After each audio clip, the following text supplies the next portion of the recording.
Hi, and welcome to Creepy Crime Story, where the darkest truths aren't imagined. They're real. At 6:12 a.m. on July 8th, 2025, a quiet voice whispered into the Elizabethtown dispatcher's line, "I think someone's been shot." Across the street, I heard it. It sounded like a firecracker, but not quite. It wasn't a firecracker. It was the sound of a life ending and a community unraveling. In a town where journalism once stitched neighbors together, a single gunshot would expose fault lines no one dared name. Until it was too late. Elizabethtown, North Carolina isn't the kind of place where people expect a homicide at dawn. Just over 3,000 residents, church bells on Sunday, a post office that still knows your name, the kind of town where people wave even when they don't like you. But on that morning, the ambulance siren didn't pass through. It stopped, parked, and stayed silent far too long. The house at 307 Woodhouse Drive sat still, front yard trimmed. No signs of forced entry, no glass on the walkway. Just a body inside, slumped near the kitchen hallway, shot in the chest at close range. The victim was identified as Aaron Dane Smith, 42 years old, male, white, married, pronounced dead at 6:39 a.m. at Bladen County Hospital. He was found alone. Paramedics reported no pulse on scene, but made the transport per protocol. The wound was single entry, upper left thorax, consistent with a small caliber handgun. There were no defensive injuries, no bruising, no signs of restraint, no evidence of forced trauma beyond the gunshot. A Glock 38 was not recovered at the scene. The responding officer, Sergeant Mika Barnes, recorded in her field report, "Front door was unlocked. Lights in kitchen still on. Victim lying on back. Phone screen face down beside right hand. No blood trail, no exit wound." Dispatch immediately flagged the absence of the spouse. According to DMV records and property title, the homeowner listed with Aaron was Charlotte Brandy Smith, age 45. Her personal vehicle, a 2014 silver Ford Escape, was not in the driveway. Her phone was unreachable. By 7:30 a.m., Elizabethtown PD had logged her as a person of interest. Not a suspect. Not yet. There were no known witnesses to the actual shooting. The neighbor who called 911, a retired teacher named Sharon Ellison, heard the sound around 3:15 a.m. It didn't sound like a fight, no yelling, just that one crack, sharp, then nothing. I thought about calling right then, but it was late. I didn't want to overreact. Surveillance from Mrs. Ellison's Ring camera provided the first timestamp. At 3:16:42 a.m., a silver SUV with no headlights on left the Smith residence. The license plate was partially obscured. No visible driver. That video became Exhibit A by 9 o'clock a.m. Detective Rios of Bladen County Sheriff's Department was called in to oversee the initial investigation. His preliminary briefing was clinical. No sign of struggle, no immediate motive, no signs of robbery or intrusion. Digital devices on site, one cell phone, iPhone, black, belonging to Aaron, one laptop, MacBook, both secured. Entryway rug was undisturbed. Mug on kitchen counter still steaming. Photographed, logged, collected at 7:48 a.m. Aaron's fingerprints were on the mug and phone. The only other usable prints pulled from the hallway wall matched his DMV records. The layout of the scene was too clean. The data aligned too cleanly, Rios later noted. Sometimes that's the problem. The coroner's estimate of time of death, between 2:50 a.m. and 3:10 a.m., based on lividity and internal temperature. The gap between that and the neighbor's report, nearly 3 hours, long enough for someone to get far from Elizabethtown. But not unnoticed.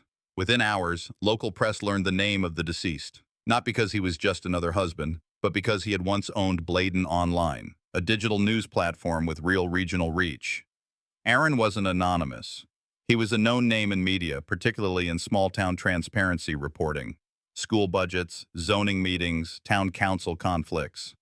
He made enemies, sure, but most people described him as measured, level-headed, and above all, non-confrontational. He was also, according to tax records, no longer an owner of the outlet as of April 2025. The sale to a regional media group had gone through after years of internal strain. Charlotte Smith, his wife, had been co-owner, a former candidate for the Bladen County Board of Education, known to some as the loud one at town halls, and notably absent from the crime scene. Civilians on social media began to speculate by mid-afternoon. She's on the run. She's scared. Maybe he had enemies. Maybe it was political. But inside the Elizabethtown PD, speculation had no place. By 10:30 a.m., Charlotte Smith's name had been flagged to patrol units across the region, not as a suspect, but as a person urgently needed for questioning. They had questions about where she had gone, why she left no note, why her phone had been powered off since 2:58 a.m., why Aaron's draft email at 1:11 a.m., saved on his laptop, had a subject line that read, "Charlotte, we can't do this anymore." That email was never sent. The forensic team recovered it during the preliminary digital sweep by 11:45 a.m. Its content, redacted here for legal privacy, referenced terms like boundaries, mental pressure, final notice, and need for separation. Detective Rios requested a full extraction of both digital devices. Chain of custody forms were signed. Data pull initiated. The preliminary priority became clear: locate Charlotte. Secure statements. Establish timeline. Preserve chain of evidence. As of 3:20 p.m. on July 8th, there was no known location for Charlotte Brandy Smith. Her vehicle had not been flagged by license plate readers in Bladen, Robeson, or Cumberland counties. No financial activity had been recorded on her debit or credit card since the day before. Her known family resided out of state. She had not contacted any of them. She was now officially listed as missing and relevant to an open homicide inquiry. No charges had been filed. But for the first time in 15 years, Elizabethtown PD activated interagency alert escalation, not because they were certain, but because something about this murder didn't fit the town's quiet script. It wasn't random, it wasn't messy, and it wasn't an outsider.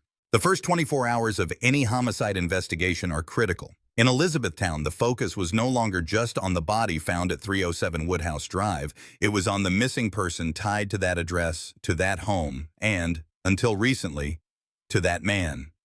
Charlotte Brandy Smith, born March 1980, female, white, 5'6", 136 pounds, former media co-owner, former candidate for the Bladen County Board of Education. No active warrants, no prior arrests, no documented domestic disturbances in the system, but that was just the file. What the file didn't reflect, and what investigators began piecing together, was the split image of Charlotte that had quietly existed in Elizabethtown for years. In public, she was a communicator. In closed rooms, reportedly a controller. People saw what they were meant to see. That changed once they started talking. As part of the active investigation, Elizabethtown PD and Bladen County Sheriff's deputies began reaching out to colleagues, former employees, and local political observers to build a timeline of behavior. The stated goal: determine Charlotte Smith's last known interactions and mental state leading up to July 8, 2025. 3 themes emerged: media control, political ambition, and interpersonal volatility. According to archived property and business registration records, Bladen Online was originally co-founded by Aaron and Charlotte Smith in 2009 as a digital-first alternative to traditional regional news.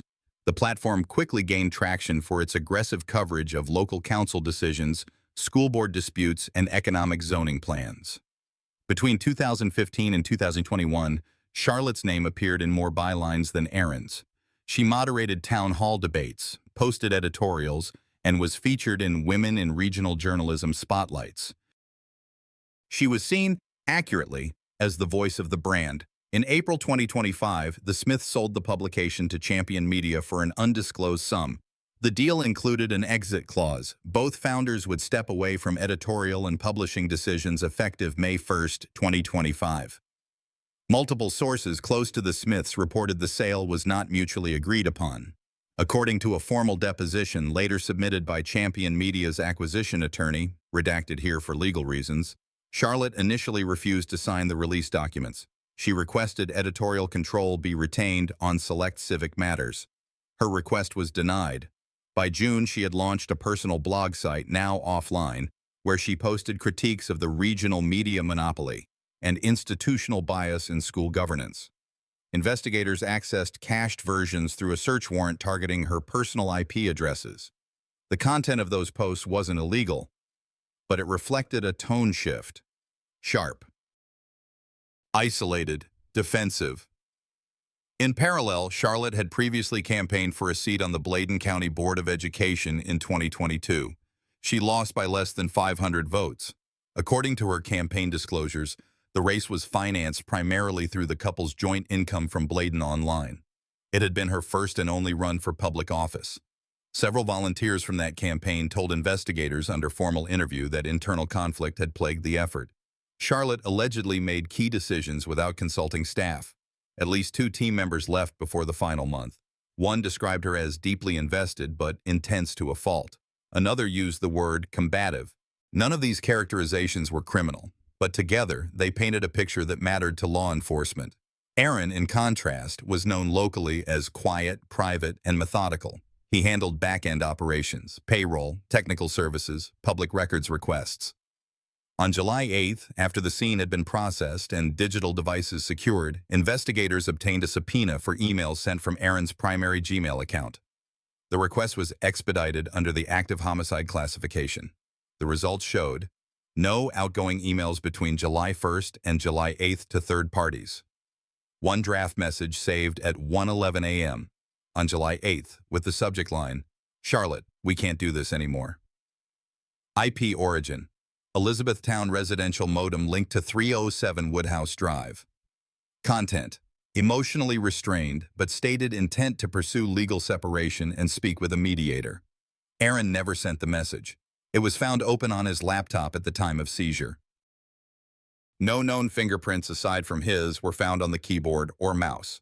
While Charlotte remained unaccounted for, her financial activity was also reviewed. Records showed no withdrawals from personal or joint accounts between July 6th and July 8th. No card swipes logged past 6:14 p.m. On July 7th, a $28.52 purchase at a gas station on NC 87. No mobile payments, ATM usage, or gas station stops confirmed since.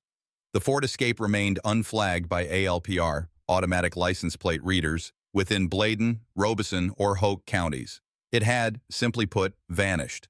The absence of movement, physical or digital, posed an analytical challenge. Either Charlotte had gone off-grid by intention or she had help. Investigators began combing the edges of both possibilities. On July 9th, a request was filed with State Bureau of Investigation, SBI, to provide cell tower triangulation logs from 2:30 a.m.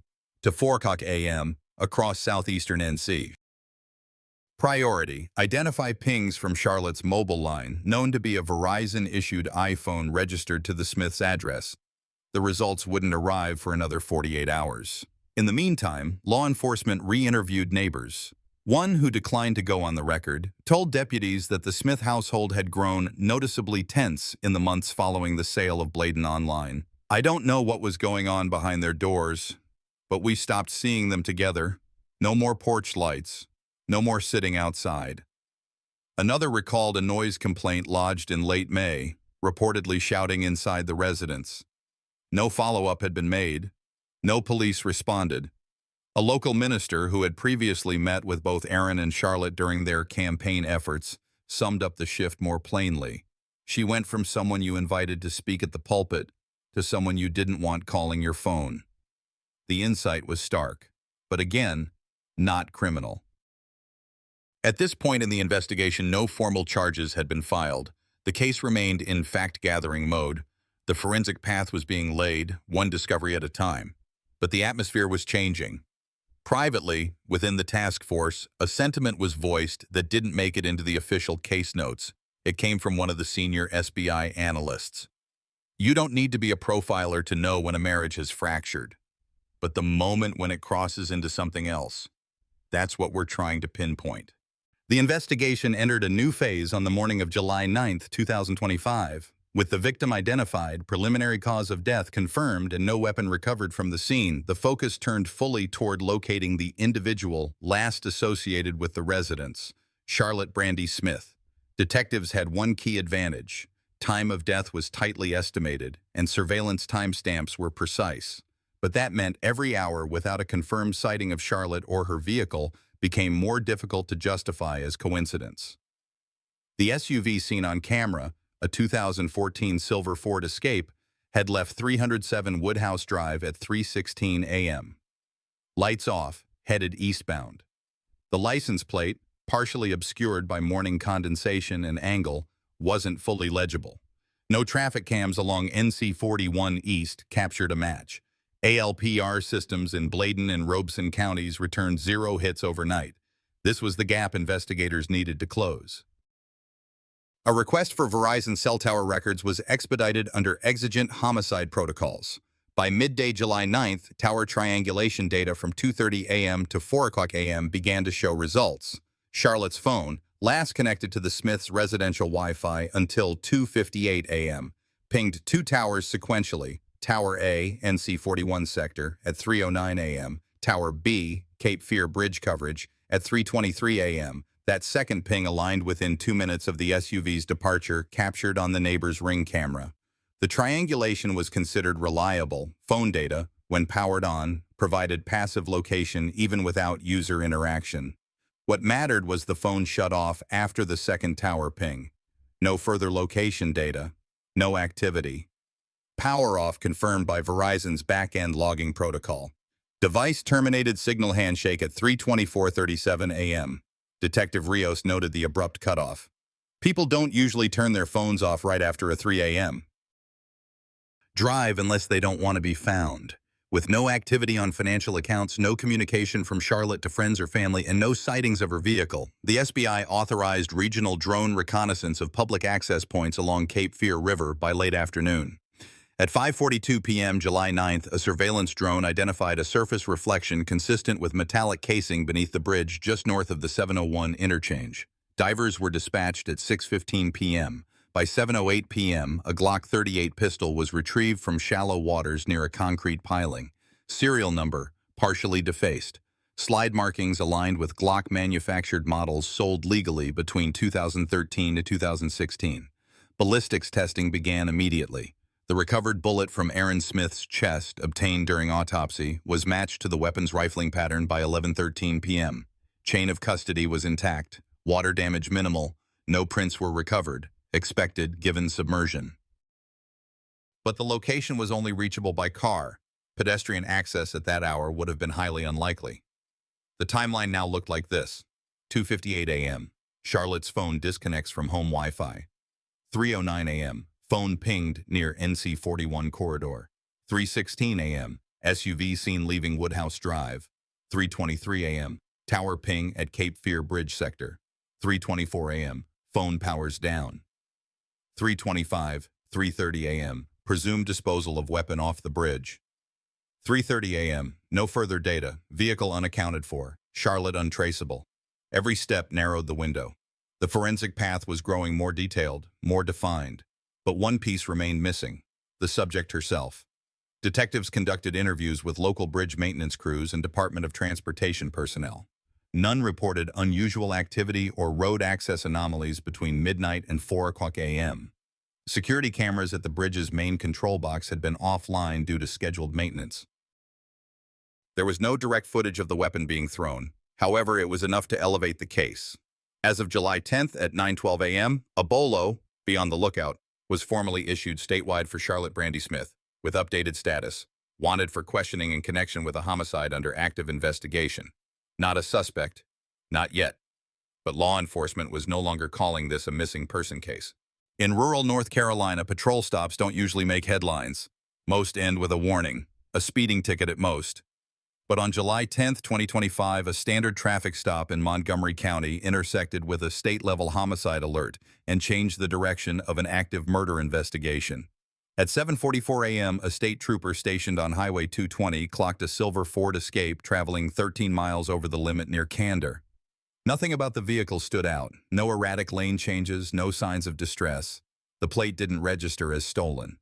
The driver wasn't flagged as a fugitive, not yet. But protocol required the officer to input the vehicle's plate into the North Carolina DMV system. It returned registered to Charlotte Brandy Smith, Elizabethtown. The system immediately triggered a BOLO advisory issued just 24 hours earlier. Not a warrant, not a criminal designation. A flag. Person of interest in homicide, do not detain without cause, notify local authorities. What happened next was procedural, but calculated. The trooper called for backup and approached cautiously. Body cam footage, later reviewed by investigators, showed the driver compliant. She handed over her license. She answered initial questions with minimal speech. No attempt to flee, no resistance. Charlotte Smith was taken into investigative custody, not under arrest. No Miranda rights were read, no formal charges were announced, but by 8:32 a.m. she was transported to the Montgomery County Sheriff's Office, placed in an interview room, and the Elizabethtown Homicide Task Force was notified. At the time of detainment, Charlotte's clothing was clean, with no visible stains. Her hands bore no bruises or abrasions. Her fingernails were intact, and the Ford Escape showed no signs of struggle or tampering. But what mattered more, what changed the tone inside the investigative team, was what wasn't there. No cell phone was recovered on her person or inside the vehicle, despite previous data showing her Verizon-issued iPhone active up until 3:24 a.m. On July 8th, the device itself was missing. When asked casually during intake where her phone was, Charlotte responded flatly, "It broke." No further detail. The vehicle's interior was processed by the Montgomery County Forensic Unit within 2 hours. Results were logged and passed to SBI. Key findings included traces of gun oil on the rear floor mat, right side. Vacuumed carpet fiber analysis returned granular residue consistent with road dust from concrete structures, matching known environmental samples taken from Cape Fear Bridge supports. Passenger seat positioned unusually far back, inconsistent with Charlotte's height, suggesting temporary placement of an object or container. The vehicle wasn't cleaned recently, but there were no stains, no visible evidence of blood, and no hidden compartments found. Forensic swabs returned negative for DNA other than Charlotte's. However, an unsealed plastic bag in the trunk contained one pair of latex gloves, unused. Lot number traced to a generic drugstore purchase in Elizabethtown on July 6th, confirmed by surveillance. None of these findings confirmed guilt, but for investigators, the timeline grew more defined, and the margin for error narrowed. Back in the interview room, Charlotte requested counsel shortly after being informed that her vehicle was being held for forensic examination. The conversation ceased. Per her rights, no further questioning was conducted. She declined to make a voluntary statement. The Elizabethtown Task Force now had physical custody of their central figure, but they were still missing motive, confession, and direct evidence placing her hand on the trigger. Everything remained circumstantial, albeit tightly built. And as the lead investigator noted in an internal case brief later that evening, clean cars and quiet clients are often more telling than messy ones. Outside the Montgomery County precinct, no media gathered yet. The public didn't know Charlotte had been found. The official statement wouldn't be released until her transfer back to Bladen County the following day. But inside the case room, the tone shifted. There was no celebration, no satisfaction, just urgency. Elizabethtown hadn't had a domestic homicide at this scale in over a decade. Detectives knew what public pressure looked like when a community that small turned inward. They also knew what came next had to be airtight. Nothing leaks, nothing rushes, no mistakes. Because this wasn't just about a gun in a river. It was about what was left behind, and why none of it made noise until now. In high-stakes homicide investigations, ballistic confirmation is often the line between theory and prosecution. On July 10, 2025, that line was crossed. The Glock 38 recovered from the Cape Fear River had been rushed to the State Crime Lab in Raleigh under an expedited forensic chain. The projectile extracted during autopsy from Aaron Smith's chest, .38 caliber, copper-jacketed hollow point, was compared to a test fire from the river gun. By 3:16 p.m., results came back, match confirmed. Rifling characteristics, breach marks, and striations were consistent. Analysts classified the match as Category A positive, margin of error, negligible. The casing was never recovered. But that wasn't necessary anymore. With the weapon match in hand, investigators turned back to Aaron's digital environment. His laptop, initially recovered from the kitchen counter at 307 Woodhouse Drive, contained more than just one draft email. The SBI cyber unit, using Cellebrite and Oxygen forensic software, ran a full disk extraction. Most recent user actions dated between July 6th and early morning July 8th, 2025. Logs showed a search history containing queries like Legal Separation NC, Joint Property Division Bladen County, and Emergency Filing Family Court. A half-completed intake form for a local divorce mediation service. An open Google Doc titled Next Steps, July. The document wasn't emotional. It read like a plan. Timelines. Budget splits, a note about returning ownership of the car, another about securing separate bank accounts. It ended with a reminder, review with JL first. JL later confirmed was a family law attorney based in Fayetteville. She hadn't been contacted yet.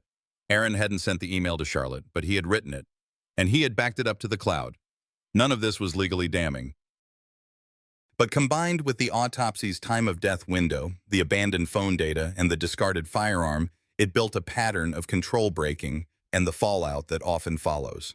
Autopsy findings were also finalized on July 10th. According to the forensic pathologist's report, time of death estimated between 2:50 and 3:10 a.m., based on internal temperature and lividity. Entry wound to the upper chest, angled slightly upward, suggesting the shooter was shorter or the victim was seated. No defensive wounds, no bruises or scratches, no signs of restraint. Toxicology, negative. Aaron had no alcohol, drugs, or sedatives in his system. No food contents in the stomach. Last meal estimated more than 6 hours prior. That detail alone, no dinner, no recent food, suggested something important to investigators. He may have gone to bed expecting a normal night, not a confrontation. These were not the signs of a struggle. There was no chaos, no overturned furniture, only the final act, executed with precision and followed by silence. Detective Rios, now overseeing interagency case coordination, wrote in his report, the event itself lasted seconds. The lead-up, likely weeks, possibly months. By the close of July 10th, Charlotte Smith remained in custody on a 72-hour investigative hold. No charges filed yet. Prosecutors were reviewing. The evidence had reached critical mass, but the team knew that evidence wasn't the same as motive, and motive wasn't confession. For now, they would build outward. Motive might come, or it wouldn't. But the facts, they were stacking. The weapon was found. The victim was unarmed.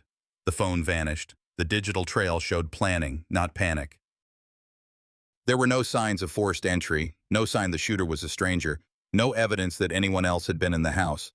In a small town like Elizabethtown, those facts didn't whisper, they echoed. By July 11, 2025, the Bladen County District Attorney's Office had what investigators would later call a closed-circle evidence profile. It wasn't just circumstantial anymore. The timeline was aligned. The forensics were matched. The narrative, though incomplete without confession, was no longer speculative. At 8:15 a.m., Charlotte Brandy Smith was formally charged with first-degree murder in the shooting death of her husband, Aaron Dane Smith. The indictment was secured through a grand jury emergency session held overnight. The deliberation lasted less than 2 hours.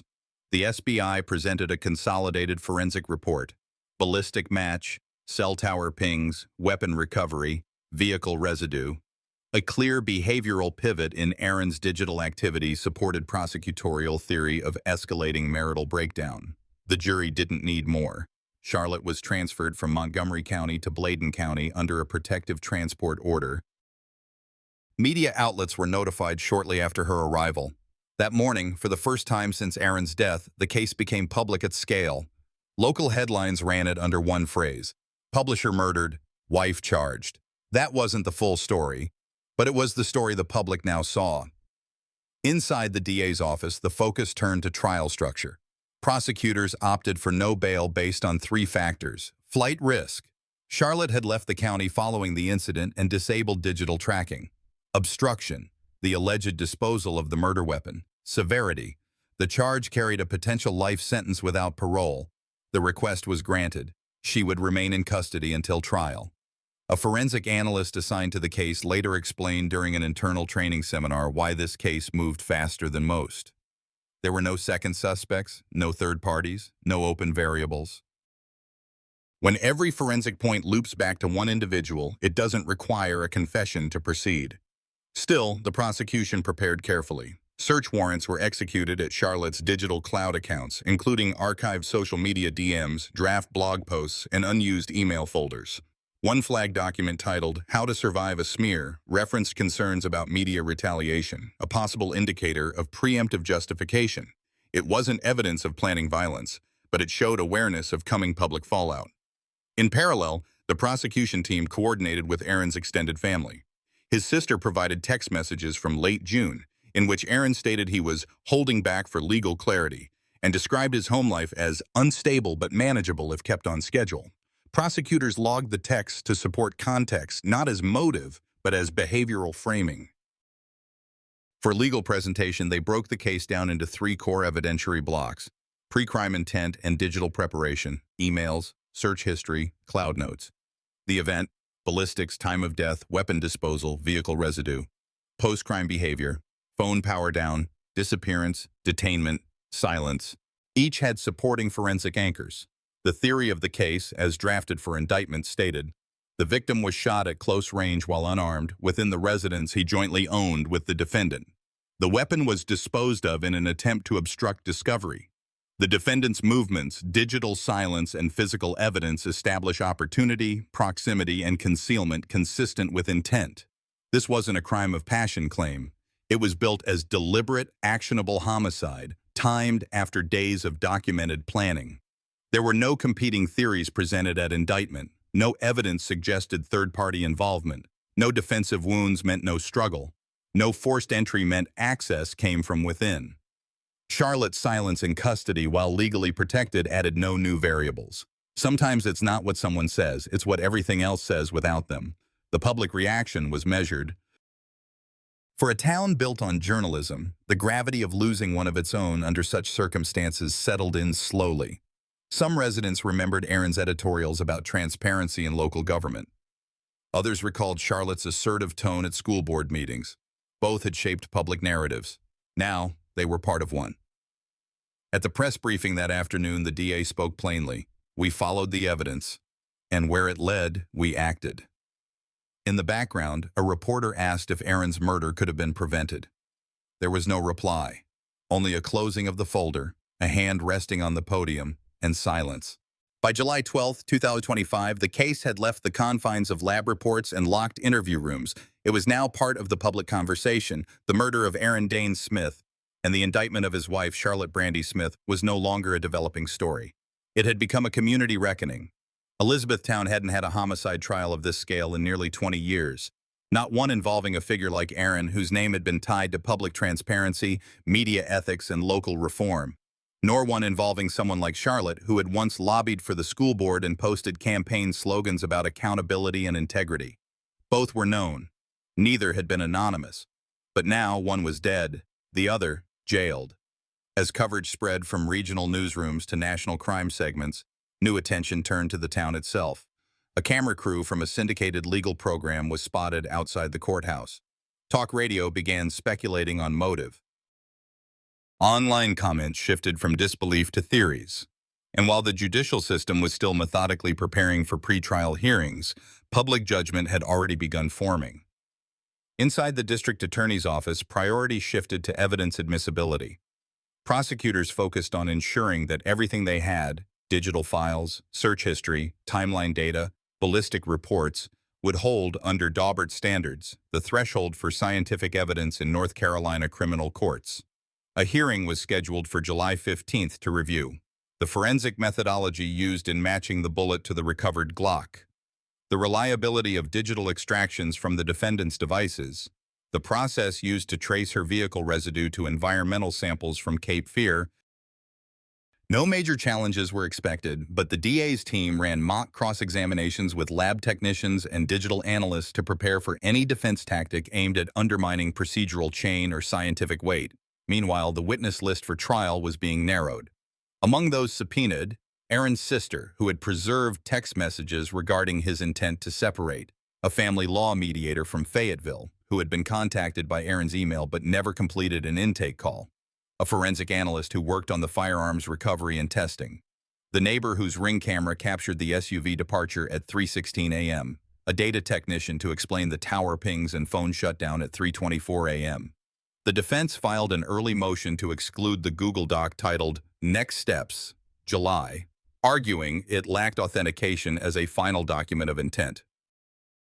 The prosecution responded with metadata logs showing it had been revised as recently as 1:03 a.m., just hours before the estimated time of death. The judge delayed ruling. In the courthouse hallway, a whiteboard with upcoming cases listed State v. Smith at the bottom, small text. But everyone noticed it. Back in the community, the atmosphere remained cautious. A few residents were vocal. mostly online, with claims that no one really knows what happens behind closed doors. Others were more private in their processing, avoiding commentary altogether. Aaron's funeral had been held the previous evening, July 11th, under tight coordination with law enforcement to avoid disruption. His sister spoke briefly. A former co-editor of Bladen Online read a note Aaron had written years ago about why small truths in small towns still matter. Charlotte was not mentioned during the service. Detective Rios, who had seen the case from the first call through to the arrest, noted in his internal log that community sentiment was muted but alert. No protests, no outrage, just a town trying to continue functioning in the space between two very public lives breaking apart. There was one moment that stood out. Outside the courthouse, taped to the flagpole, someone left a printed quote. "Justice isn't about punishment, it's about clarity." No name was attached. But the words echoed what many in law enforcement had been thinking. At this stage, the job wasn't to speculate. It was to make the next step clear. By mid-July 2025, the case had moved past speculation. What began as a search for a missing woman had become a full-scale homicide trial. Charlotte was officially charged with felony murder, aggravated assault, and concealment of a death. No bail, no plea deal, just the slow, procedural march toward justice. Prosecutors presented evidence with cold clarity, blood traces matching the victim inside Charlotte's trunk, digital records showing phone pings near the wooded recovery site on 2 separate nights, and recovered messages hinting at coercion and threat. The forensic evidence aligned with a narrow window of death shortly after the victim's last sighting. Her skull, found weeks later, had trauma consistent with blunt force. Investigators reconstructed the timeline carefully. Charlotte's phone and car movement logs placed her at the scene. Her earlier statements didn't match the forensic or digital data. Forensic linguists highlighted message patterns showing manipulation and psychological dominance. Prosecutors argued it wasn't a heat-of-the-moment act, it was delayed, concealed, and calculated. Inside the courtroom, she showed no emotion. Outside, the victim's family remained quiet, refusing media theatrics. "We want justice, not attention," one relative said. That sentiment captured the tone of the entire case. Serious, focused, methodical. The trial is scheduled for late fall 2025. As of July 12th, she remains in custody. The state believes the evidence is strong enough, even without a full body. The defense will likely argue ambiguity, but the timeline no longer has gaps. The facts, however grim, are intact. In the end, I've learned this. The people closest to you can either be your greatest support or your greatest threat. It's not always loud. Sometimes the danger comes quietly, through silence, control, or a slow erosion of trust. If this story teaches us anything, it's that no one should ignore the signs, no matter how familiar the face. Speak up, ask questions, and never let guilt blind you to your own safety. What about you? Have you ever noticed something that didn't feel right, but stayed silent? Let me know in the comments. And if this video resonated with you, tell me where you're watching from. Or if you didn't enjoy it, share why. I'd still love to hear your thoughts. If this story hit home, subscribe to the channel so you won't miss the next one. Every case we share is more than just crime. It's a reminder to protect, to reflect, and to stay aware.